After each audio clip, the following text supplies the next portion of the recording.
하나님의 말씀은 말라기 1장 2절부터 5절 말씀이 되겠습니다. 여호와께서 이르시되 내가 너희를 사랑하였노라 하나 너희는 이르기를 주께서 어떻게 우리를 사랑하셨나이까 하는도다. 나 여호와가 말하노라. 에서는 야곱의 형이 아니냐. 그러나 내가 야곱을 사랑하였고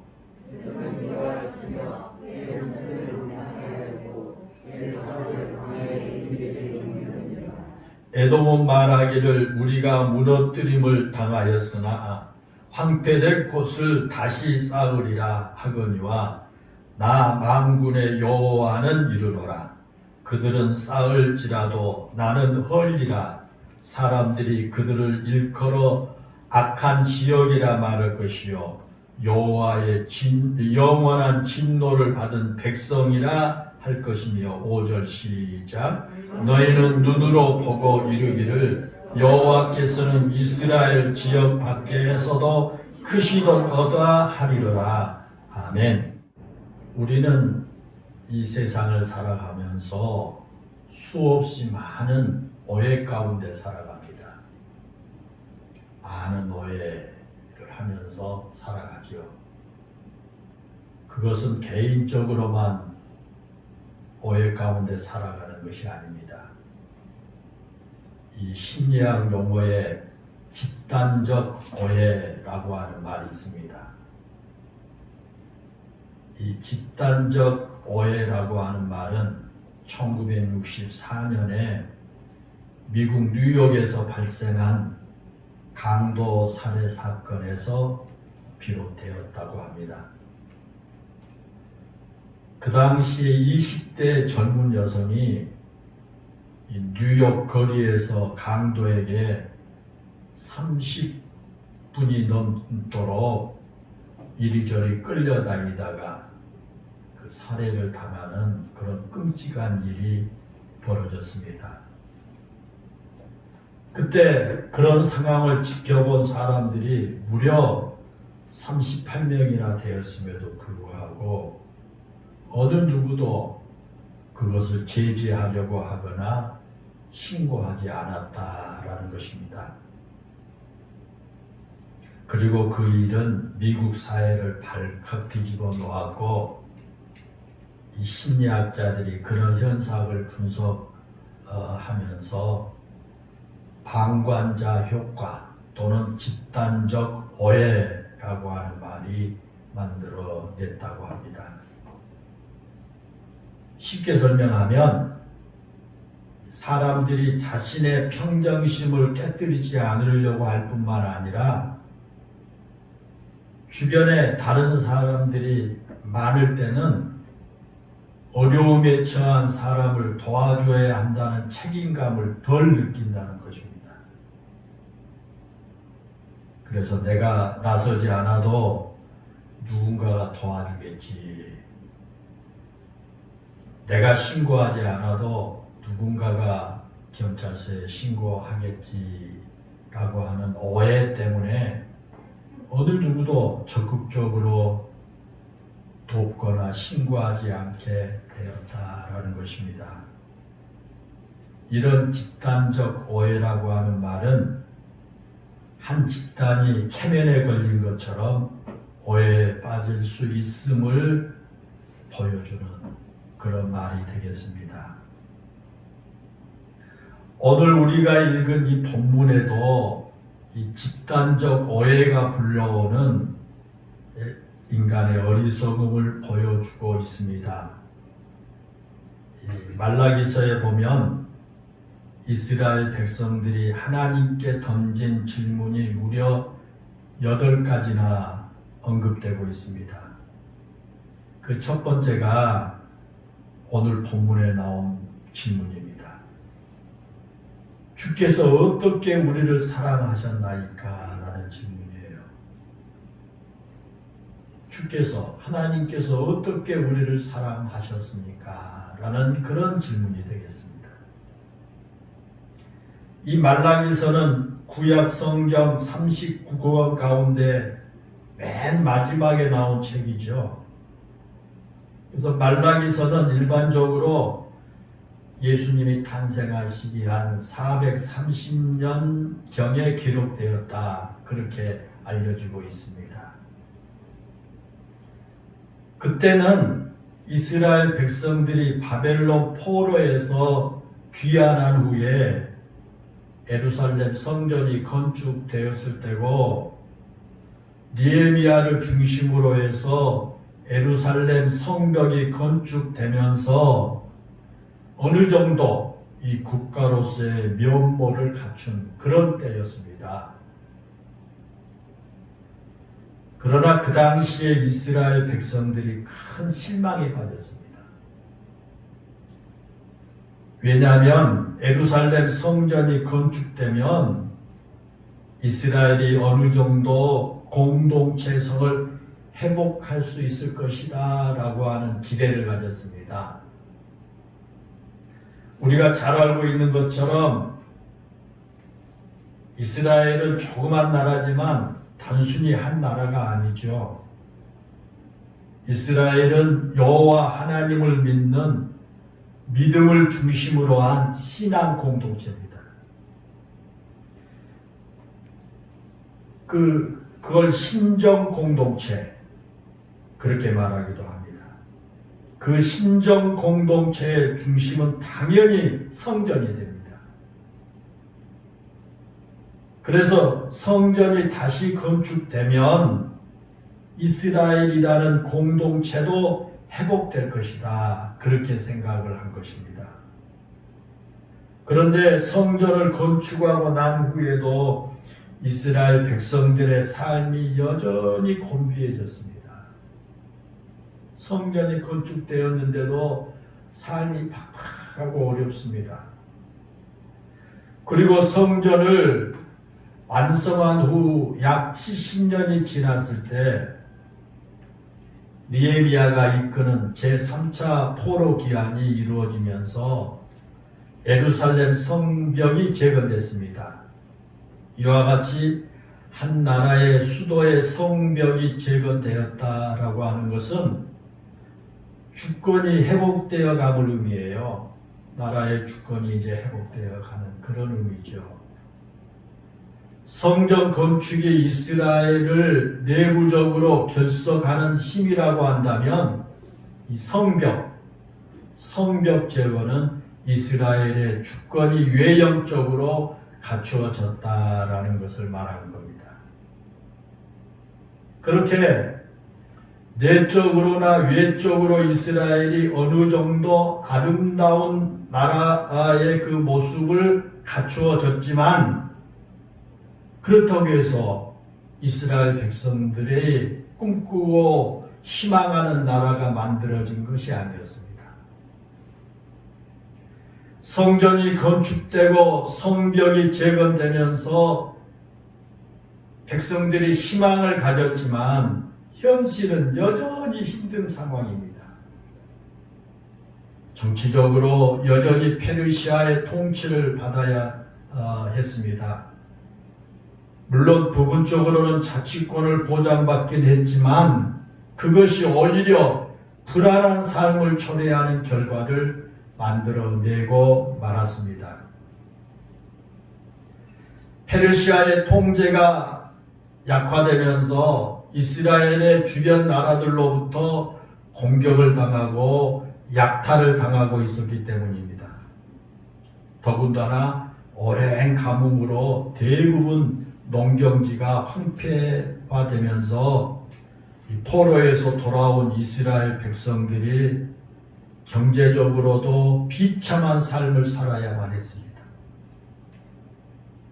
꿈과 희망을 안고 바벨론 포로지에서 돌아온 이스라엘 백성들이 그 눈앞에 나타난 그 현실을 부정하고 싶을 정도로 아주 비참한 삶을 살아야만 했던 것입니다.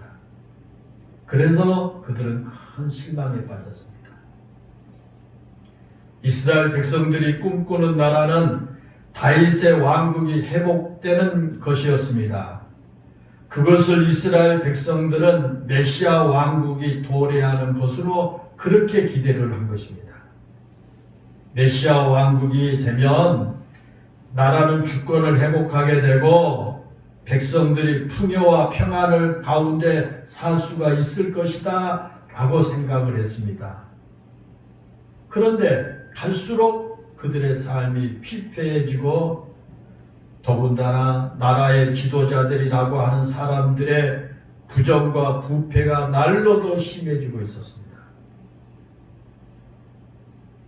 종교 지도자들 역시 부패하고 신앙을 떠나서 자기들의 이익을 추구하는 일에만 몰두해 있었습니다. 그러니 일반 백성들의 삶은 더 말할 것도 없겠죠. 지도자들이 나라를 잘 이끌어야 그래도 희망을 가질 수가 있을 텐데 지도자들이 하나님을 떠나자 백성들도 하나님을 떠나서 여전히 그 공고한 삶 가운데 겨우 목숨만 지탱하는 그런 상태에 이르고 말았습니다. 그래서 그들이 큰 실망을 하고 있는 그런 상황입니다. 그런데 그러한 때에 말라기 선지자가 나타나서 영광스러운 메시아 왕국이 반드시 도래할 것이다 라고 선포합니다. 이 인간의 눈으로 보기에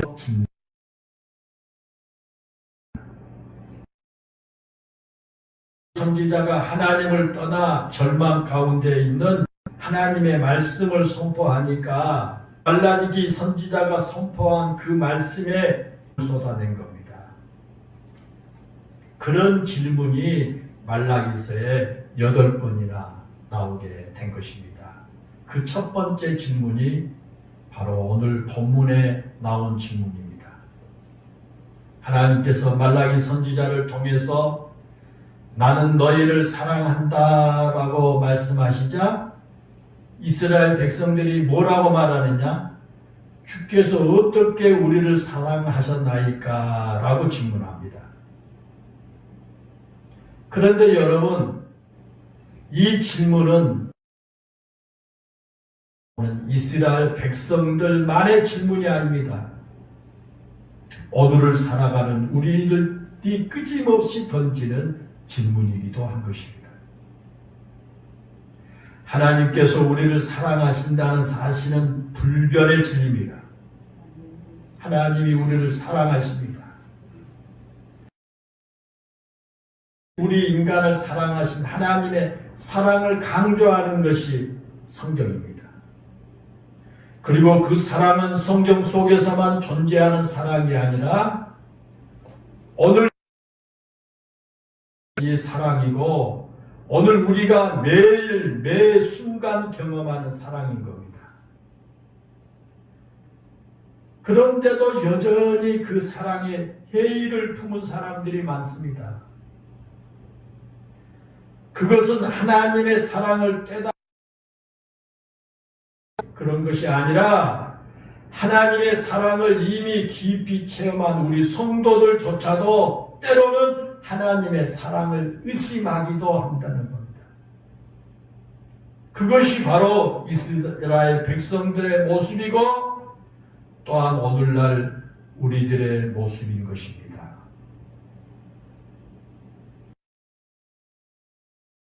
주께서 어떻게 우리를 사랑하셨나이까? 라고 질문하죠. 주께서 어떻게 우리를 사랑하셨나이까? 백성들이 하나님께서 우리를 사랑하신다고 말씀하시는데 우리를 사랑하는 증거가 무엇이냐라는 그런 이 도발적인 질문입니다.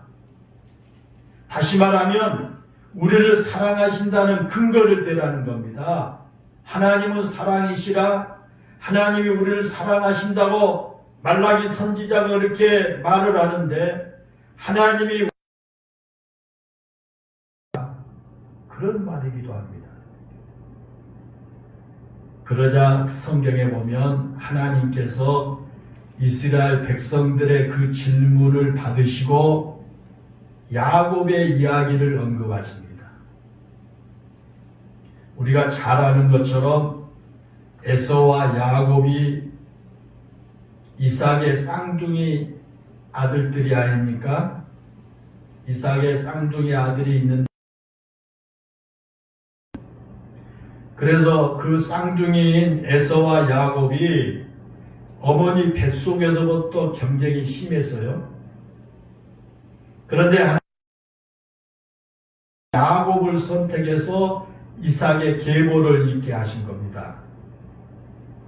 그 당시 그 고대 사회에서는 장자가 가문의 후계자가 되는 것이 당연한 일반적인 관습이었습니다. 장자가 가문의 후계를 이어갑니다. 그런데도 하나님께서는 장자인 에서가 아니라 둘째인 야곱을 약속의 후손으로 삼으셨고 이스라엘의 조상이 되게 하셨죠.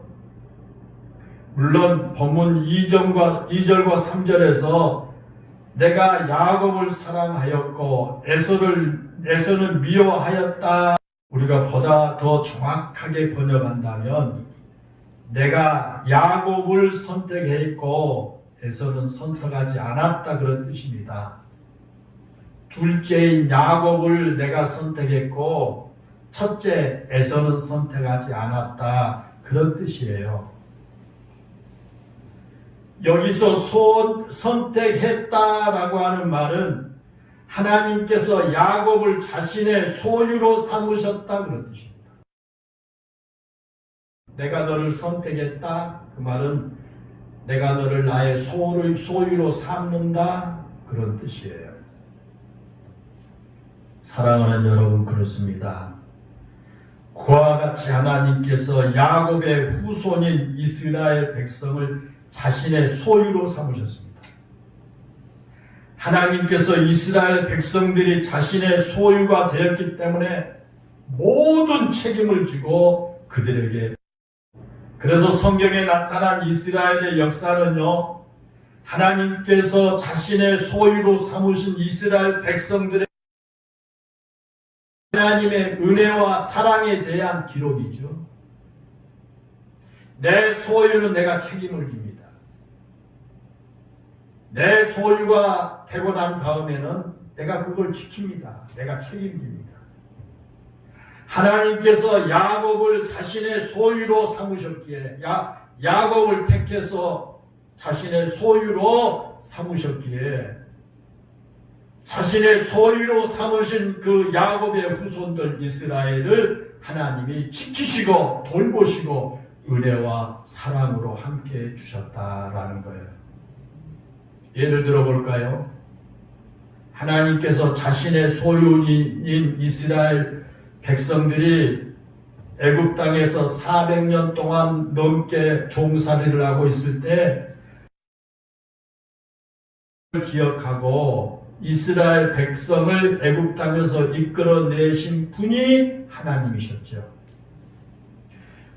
또 이스라엘 백성이 40년 동안이나 광야에서 생활할 때도 그들이 먹을 것이나 마실 것에 대한 걱정 없이 살 수 있도록 그들이 필요할 때마다 필요한 것을 공급해 주셨고, 옷이나 신발이 헤어지지 않도록 그들의 필요를 채워주신 분도 하나님이셨죠. 또 레피림의 후손인 아낙 자손이 살고 있는 가나안 땅이요, 아주 큰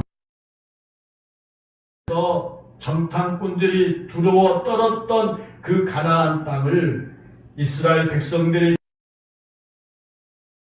하신 분도 하나님이셨습니다.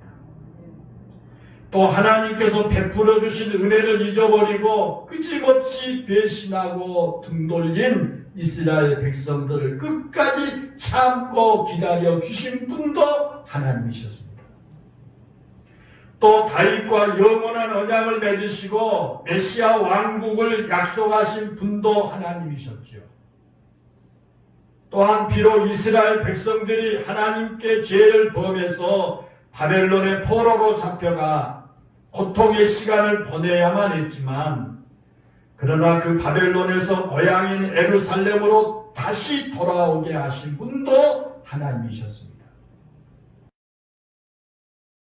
백성들이 하나님과 맺은 언약을 깨뜨리고 그들이 하나님을 버릴지라도 끝까지 그들을 사랑하신 분이 바로 하나님이십니다. 심지어 이사야 선지자를 통해 이사야 43장 1절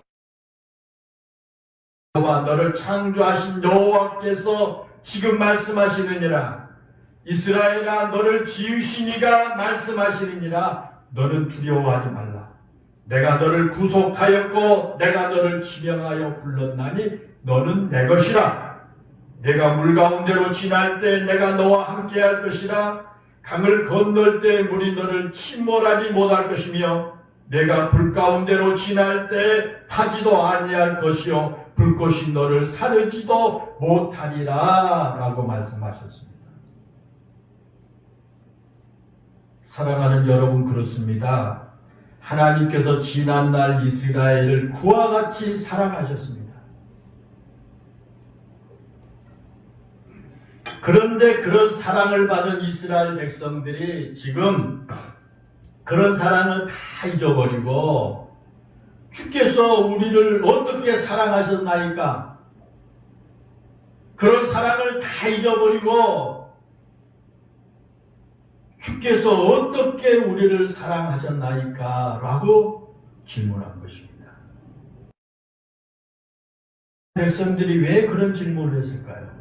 하나님의 사랑을 앞에서 말씀드린 대로 그렇게 많이 받은 그런 백성들인데 왜 그들이 그런 질문을 했을까? 그것은 그들이 하나님의 사랑을 잊어버렸기 때문에 그렇습니다.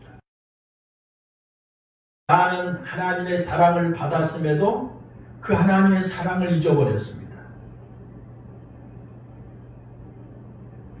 하나님께서 얼마나 그들을 사랑하셨는지 기억하지 못했기 때문에 그런 겁니다. 여러분, 지난날 그들이 얼마나 많은 하나님의 사랑을 받았는데 그것을 기억하지 못한다는 것이 말이 되겠습니까? 이 상실증이라는 말이 있어요. 선택적 기억 상실증.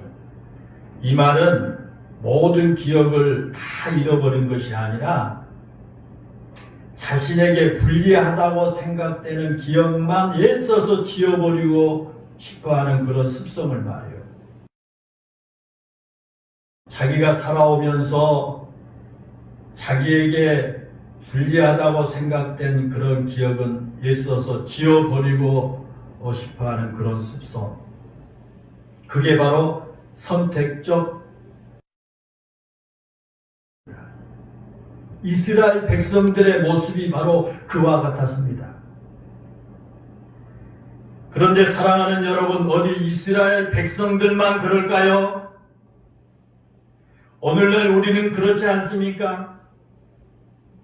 곰곰이 한번 생각해 보면 우리에게 베풀어 주신 하나님의 사랑과 은혜가 얼마나 많은지 모릅니다. 지금까지 내가 나에게 하나님께서 베푸신 그 은혜와 사랑이 너무 많습니다. 그런데 우리는 그런 것을 애써서 기억하지 않으려는 것처럼 하나님의 사랑을 기억하지 못합니다. 하나님의 그 은혜를 기억하지 못합니다. 그리고 그 하나님께 불평합니다. 때로는 그 하나님께서 나를 사랑한 거 맞나요? 하나님이 나를 사랑하신다고 그러는데 하나님께 나 정말 사랑한 거 맞나요? 라는 어리석은, 또는 하나님께서 나를 사랑하신다는 증거가 무엇입니까? 라는 어리석은 질문을 하기도 합니다. 하나님이 나를 사랑하는 그 증거가 무엇입니까? 라는 겁니다. 하나님께서 우리를 사랑하신다고 하는 또 하나의 분명한 증거가 있습니다. 그것은 바로 오늘 본문에 보면 그렇게 우리를 사랑하신다는 증거가 무엇이냐고 묻는 이스라엘 백성들에게 하나님께서 에서의 이야기를 꺼내죠. 그 에서의 후손이 본문 4절에 나온 에돔이에요. 4절에 보면 에돔이 나오죠. 그 에돔은 에서의 후손입니다.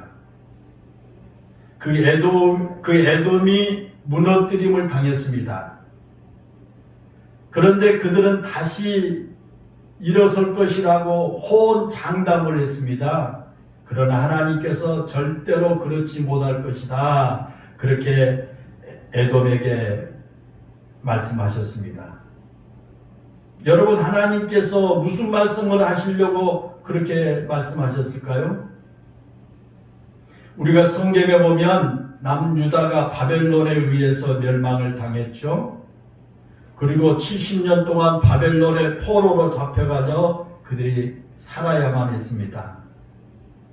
바벨론의 포로로 잡혀갔던 사람들을 다시 예루살렘으로 돌아오게 하신 것이죠. 힘들고 절망적일지라도 하나님께서 결코 이스라엘을 포기하지 않으셨다라는 겁니다.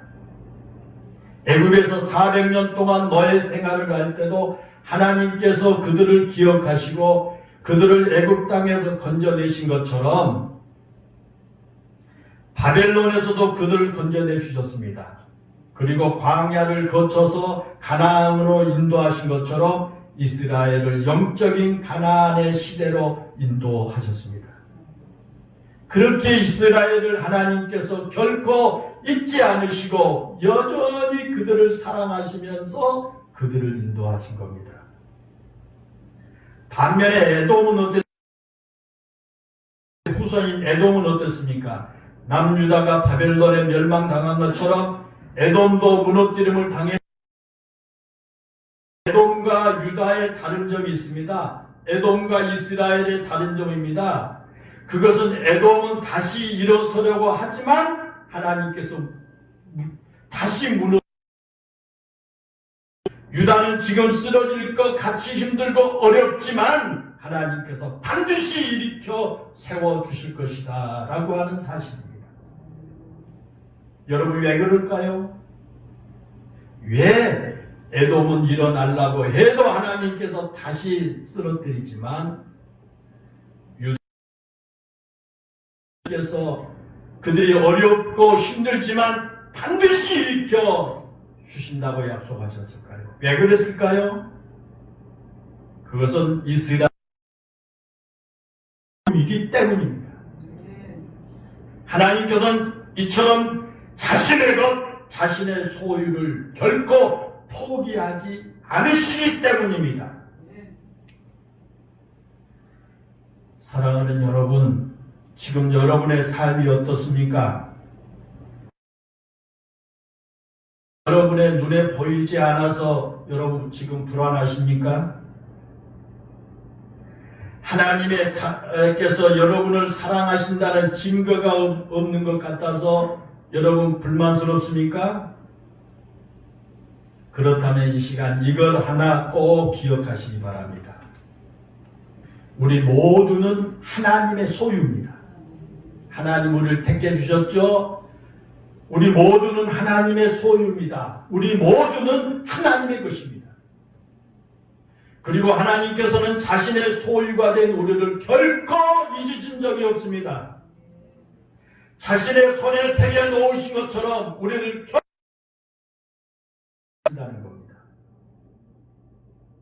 혹시 여러분이 하나님을 잊어버린다고 할지라도 하나님께서는 결코 여러분을 잊지 않으실 겁니다. 만약 여러분에게 하나님의 사랑이 느껴지지 않는다면 그것은 하나님께서 여러분을 사랑하지 않기 때문이 아니라 여러분이 하나님을 잊어버렸기 때문일 것입니다. 우리가 살아온 모든 삶의 과정에서 하나님께서 지금도 변함없이 우리를 사랑하십니다. 때로는 우리의 삶이 불만스러울지라도 우리를 향한 하나님의 사랑은 변함이 없을 줄로 믿습니다. 하나님의 사랑이 자신의 독생자 예수님을 이 땅에 보내주심으로 확실한 증명이 됐습니다. 자신의 독생자를 이 땅에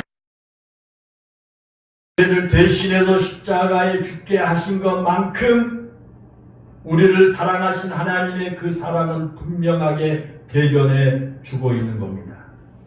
그리고 그 사랑 안에 머물러 있음을 확신하며 사는 것만큼 우리에게 힘이 되는 것은 없을 겁니다. 1절에 보면 이것을 사도 바울은 그러나 이 모든 일에 우리를 사랑하신 이로 말미암아 우리가 넉넉히 이기느니라고 선언했습니다. 사랑하는 여러분, 우리 성도들이 하나님 라고 하는 그 사랑의 증거가 무엇입니까? 하나님께서 정말 나 사랑하십니까? 질문보다 더 어리석은 질문은 없을 겁니다.